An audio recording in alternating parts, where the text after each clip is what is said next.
Guys, today we'll talk about how to fix or how to solve connection on Discord app. To know how to fix or how to solve connection on Discord app, you should just go to settings. Here you can click on apps, default apps, app settings. Then you will enter to Discord app and you will enter here in this page. After that, you can click on first stop and you can click OK. Here we'll enter to the window of storage. Then you can click clear cache.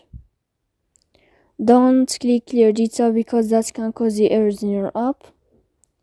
In the end, you can turn off your Wi-Fi and you can turn on your Wi-Fi again.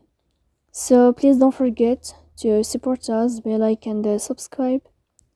See you next time in another video, and thank you for your attention and your watching.